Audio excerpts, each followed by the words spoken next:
told his Democrat donors to mark his words, it will happen, that there were at least 4 or 5 scenarios that would place our country at risk in an Obama administration. I guess we got to say, well, thanks for the warning, Joe.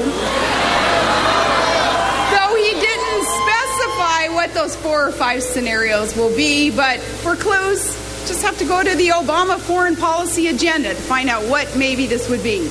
First, our opponent wants to sit down with the world's worst dictators with no preconditions. He proposing to meet with a regime in Tehran that vows to wipe Israel off the earth. Now, let's call that crisis scenario number 1. Okay. Now, Senator Obama, too, having advocated sending our U.S. military into Pakistan without the approval of the Pakistani government, invading the sovereign territory of a troubled partner in the war against terrorism, we got to call that scenario number 2. Okay. Then he opposed the surge strategy that has finally brought victory in Iraq within sight. Yes.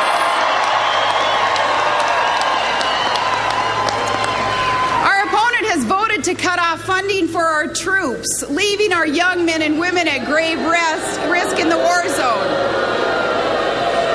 He wants to pull out, leaving some 25 million Iraqis then at the mercy of an Iranian-supported Shiite extremist group and al-Qaeda in Iraq.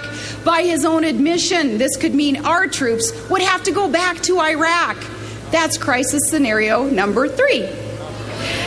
And then after the Russian army invaded the nation of Georgia, Senator Obama's reaction was one of indecision and moral equivalence, the kind of response that would only encourage Russia's Putin to invade Ukraine next. That's crisis scenario number 4.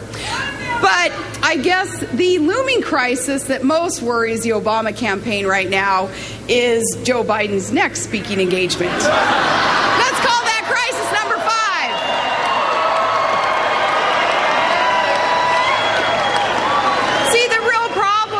These warnings from Joe Biden are similar to his earlier assessment. Remember, throughout the primary, it wasn't that long ago, he said Barack Obama wasn't up to the job. He's not ready to be president. He said, I quote, "The presidency is not something that lends itself to on-the-job training." The same Joe Biden said he would be honored to run on the ticket with John McCain because he said the country would be better off with John McCain.